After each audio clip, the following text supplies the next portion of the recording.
मधुपुर गांव के पश्चिमी छोर पर रतन नाम का एक कुमार अपनी पत्नी पारुल के साथ एक छोटे से मिट्टी के घर में रहता है। रतन मिट्टी के बर्तन बनाकर बाजार में बेचता है और इसी से उनका घर चलता है, जबकि पारुल पूरी लगन से घर संभालती है। पारुल अन्य लड़कियों की तुलना में अधिक बुद्धिमान और मेहनती है। कभी कभी वो मिट्टी के बर्तन बनाने में रतन की मदद भी करती है।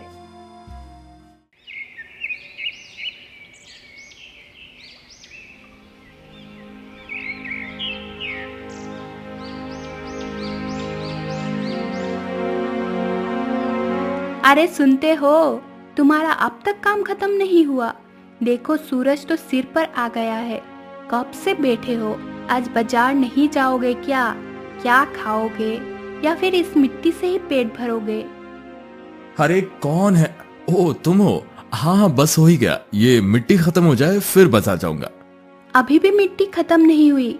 अच्छा ठीक है, जल्दी खत्म करो और जाओ, बहुत देर हो चुकी है और ज्यादा देर करोगे तो कुछ नहीं मिलेगा। हाँ हाँ बस हो गया, अब जा रहा हूं।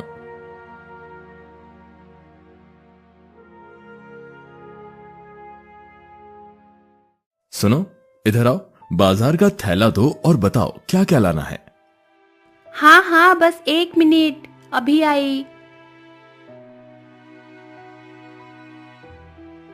देखो इतनी देर से बाजार जा रहे हो, अब पता नहीं वहाँ क्या मिलेगा। जो भी मिले अच्छे से देख कर लाना।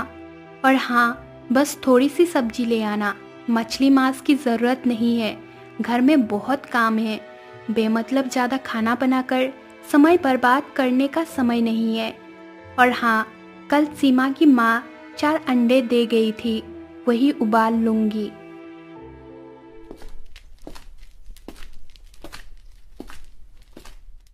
और सुनो, दरवाजे के पास छाता रखा है, लेते जाओ। धूप बहुत तेज है, कहीं तबीयत ना खराब हो जाए।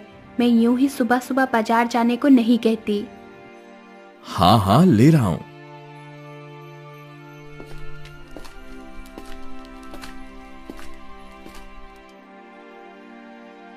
उसी गांव के उत्तर दिशा में जोधू नाम का एक और कुम्हार रहता है। पैसे से वो भी रतन की तरह कुम्हार है, लेकिन स्वभाव में बिल्कुल अलग। वो लोगों को धोखा देने, उन्हें बेवजह परेशानी में डालने और फरेब करने में ही मजे लेता है।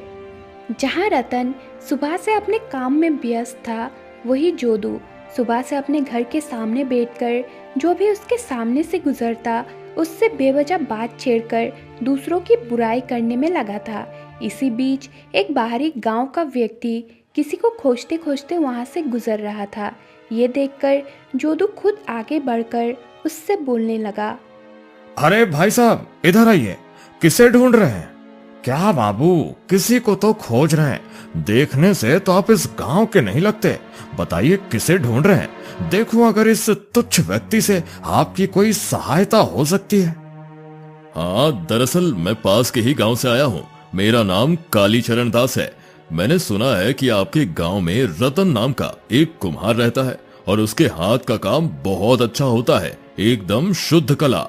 क्या आप मुझे रतन कुम्हार के घर का पता बता सकते हैं? हद हो गई, रतन का काम अच्छा, ये सुनकर तो खून खौल उठता है। हाँ हाँ मैं उसे जानता हूँ, मगर एक बात कहूं, ऐसा न समझिए कि मैं अपनी तारीफ कर रहा हूं, लेकिन मैं भी पेशे से कुम्हार ही हूं। मेरा नाम यदु है और सभी मुझे यदु कुम्हार के नाम से जानते हैं।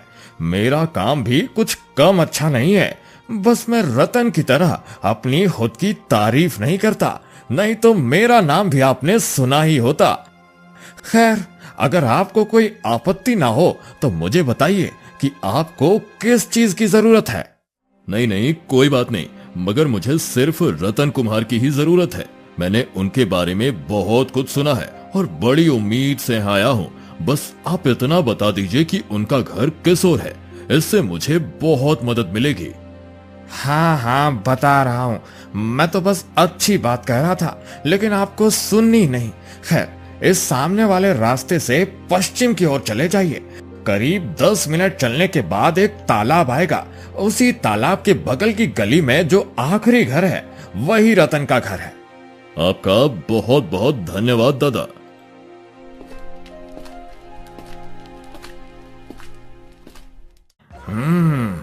देखने में तो ये आदमी पैसे वाला लगता है। जरूर रतन को कोई बड़ा ऑर्डर देने जा रहा होगा। ये मौका छोड़ना ठीक नहीं। अगर मैं भी पीछे पीछे जाऊं और कुछ बातें सुन लूं तो शायद मुझे भी कोई फायदा हो जाए। ये सोचते हुए जोधू भी चुपचाप उस आदमी के पीछे चल पड़ा।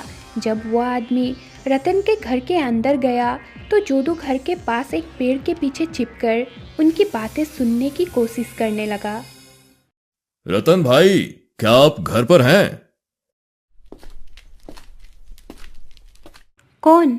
नहीं, वो घर पर नहीं है, वो बाजार गए हैं। बताइए क्या बात है? मैं उनकी पत्नी हूँ। दरअसल मैं उन्हें कुछ सामान का ऑर्डर देने के लिए आया हूँ। सुना है कि उनके हाथ का काम बहुत अच्छा होता है। अच्छा, आइए बैठिए, वो अभी आते ही होंगे।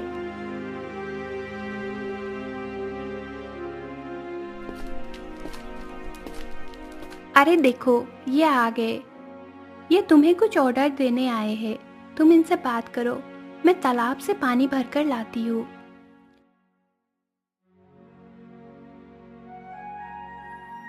भगवान का बहुत बहुत धन्यवाद, कई दिनों से कोई ऑर्डर नहीं आया था। ये सोचते हुए पारुल मटका लेकर घर के पिछले दरवाजे से बाहर निकली, लेकिन जैसे ही उसकी नज़र घर के पास वाले पेड़ की ओर गई वो चौंक गई। अरे, वो पेड़ के पीछे कौन खड़ा है? कोई छिपकर हमारे घर की बातें सुन रहा है। देखूं तो कौन है। अरे, ये तो जोधू दादा है। ये जरूर कोई चाल चल रहा होगा। ये आदमी कभी सीधा नहीं हो सकता। इस पर नजर रखनी होगी। पता नहीं क्या साजिश कर रहा है।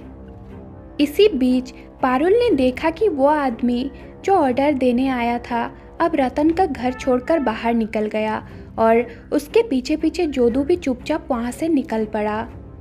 नहीं, मुझे भी इसके पीछे जाकर देखना होगा कि जोधू दादा क्या योजना बना रहा है। मुझे ये मामला ठीक नहीं लग रहा। जोधू के पीछे पीछे चलते हुए पारुल ने देखा कि जोधू केलू नाम का एक लड़के के घर में घुस गया। ये देखकर पारुल अपने आप से बोली, जानती थी अगर जोधू दादा केलो के घर गया है तो इसका मतलब ज़रूर कोई साजिश हो रही है। मुझे चुपके से उनके घर के पीछे जाकर सुनना होगा कि ये दोनों क्या बात कर रहे हैं। अरे रे, मैं क्या झूठ बोल रहा हूँ। तुझे तो आकर झूठी कहानियां सुनाने का कोई शौक नहीं है। ध्यान से सुन, रतन को 100 खास डिजाइन वाले मिट्टी के ग्लास बनाने का ऑर्डर मिला है। आज मंगलवार है और अगले मंगलवार सुबह वो आदमी रतन से सारे ग्लास लेने आएगा। हमें जो भी करना है सोमवार रात को ही करना होगा। सब समझ गया, लेकिन करना क्या है? कुछ सोचा है? ऐसा कुछ करना होगा जिससे रतन की बदनामी हो जाए और उसका सारा काम तुझे मिलने लगे। अरे हाँ रे हाँ, क्या तू मुझे बेवकूफ समझता है? मैंने पहले से ही सोच लिया है। अब ध्यान से सुन, सोमवार रात को तू 1 बाल्टी पानी लेकर रतन के घर में चुपके से जाएगा। वहां रखे 100 गिलासों में पानी डालकर चलाएगा। बस फिर जो होना है वो रात भर में हो जाएगा। सुबह तक ग्लास खराब हो जाएंगे और जब वो आदमी आएगा तो रतन उसे ग्लास दे ही नहीं पाएगा और उसे बचाने कोई नहीं आएगा। ये सोचकर ही मेरा दिल खुश हो रहा है। वाह यदुदा, तुम्हारा कोई जवाब नहीं, मजा आ गया। अच्छा, तो ये है तुम्हारी साजिश। लेकिन जोधूदा, अगर तुम चालाकी में उस्ताद हो तो मैं भी कम नहीं। अब देखती हूँ कि कैसे तुम अपने मंसूबों में कामयाब होते हो। चलो, अब घर जाकर कुछ सोचना होगा।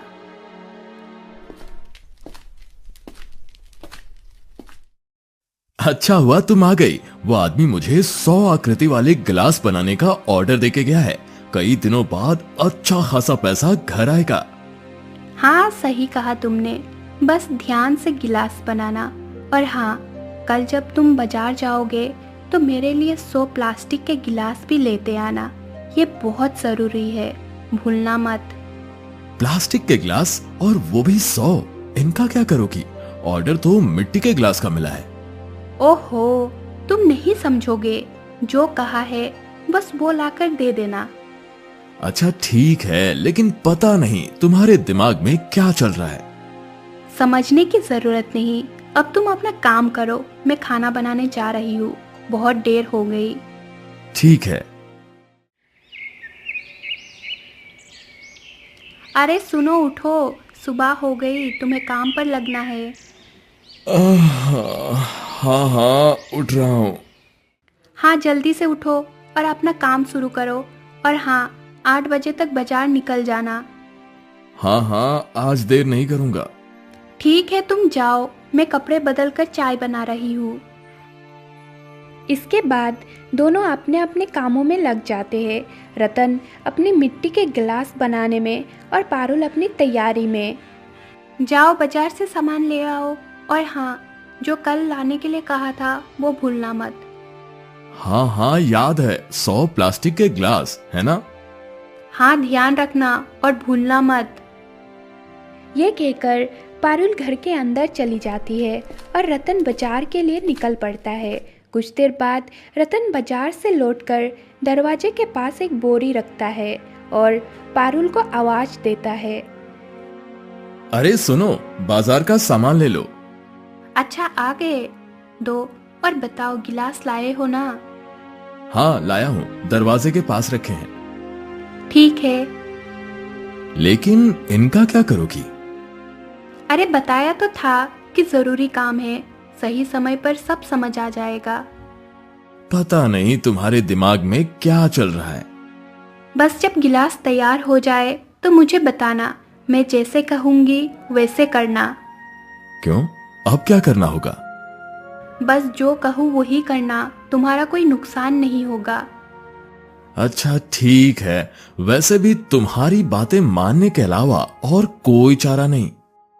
इसके बाद रतन अपने मिट्टी के गिलास बनाने में जुट जाता है और पारुल भी अपने काम में लग जाती है। हफ्ता इसी तरह बीत जाता है और सोमवार रात आ जाती है।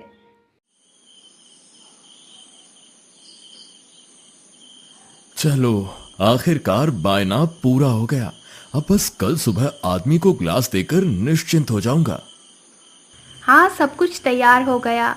मैंने भी जो करना था कर लिया, अब बस समय का इंतजार करना है। लेकिन तुमने क्या किया और किसका इंतजार? थोड़ा इंतजार करो, सब कुछ साफ हो जाएगा। अब कुछ मत सोचो, बस चुपचाप सो जाओ और कमरे की बत्ती बुझा दो। ठीक है, बुझा रहा हूं। रतन बत्ती बंद कर देता है और दोनों चुपचाप लेट जाते हैं। कुछ मिनटों के बाद घर के बाहर हल्की हल्की आवाजें सुनाई देती है। कौन है? चुप रहो, लगता है शिकार जाल में फंसने वाला है।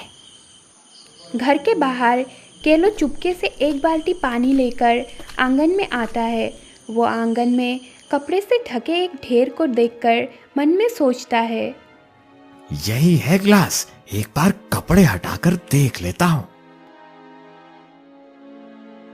हाँ, यही मिट्टी के ग्लास है।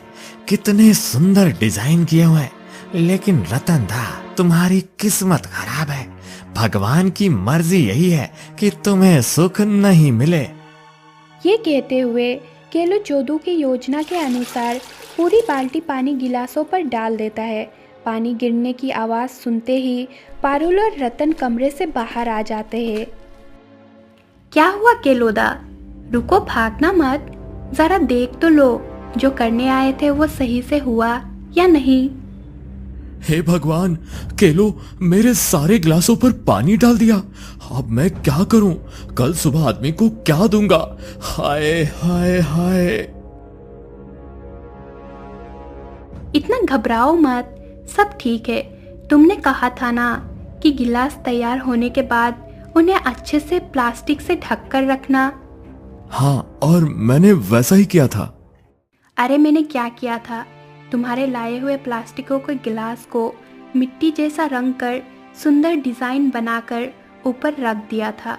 फिर असली गिलासों को मैंने अच्छे से छुपा दिया था।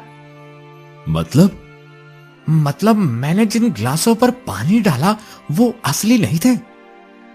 बिल्कुल नहीं केलोदा, वो सिर्फ प्लास्टिक के गिलास थे। देखो, तुम्हारे पानी डालने से उनका रंग धुल गया और प्लास्टिक बाहर आ गया।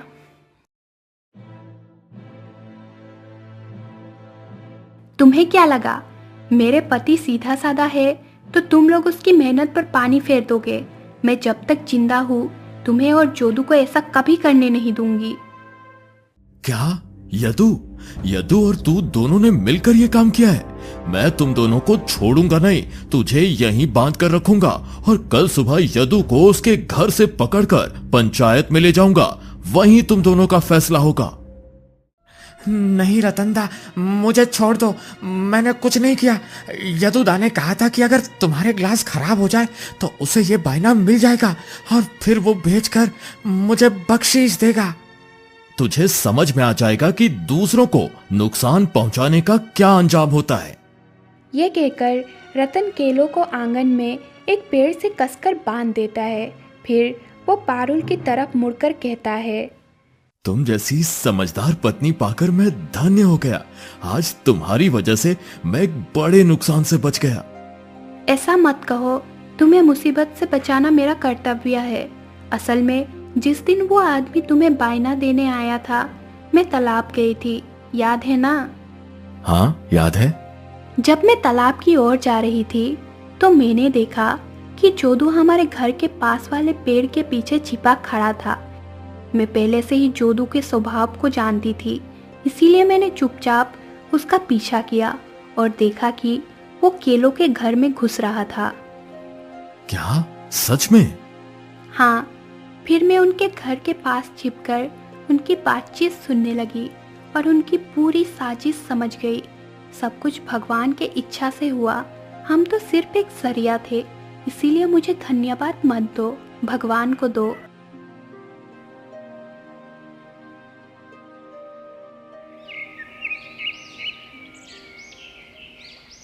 सुबह होते ही कालीचरण बाबू, जिन्होंने गिलासों का वायना दिया था, रतन के घर पहुंचता है। दरवाजे से अंदर आते ही वो आवाज लगाता है, रतन भाई, घर पर हो? आइए आइए बाबूजी, बैठिए। नहीं, आज बैठने का समय नहीं है, मुझे ग्लास लेकर बहुत दूर जाना है। वैसे जो ग्लास बनाने को कहा था वैसे ही बने हैं ना? बिल्कुल जैसे आपने कहा था वैसे ही 100 मिट्टी के सुंदर डिजाइन वाले गिलास तैयार हैं। वो रहे, प्लास्टिक से लपेट कर रखे हुए हैं। अरे, इसे इस तरह क्यों बांध रखा है? मत पूछिए बाबूजी, कल रात ये बदमाश आपके गिलासों पर पानी डालने आया था। इससे और इसके साथी यदु को पंचायत में ले जाना है, इसीलिए बांध कर रखा है। अरे, ये तो बहुत बुरा हुआ। खैर, तुम जो उचित समझो करो। मैं तो अपना सामान लेकर निकलता हूं और ये लो तुम्हारे गिलासों के पैसे। धन्यवाद बाबूजी, फिर आइएगा।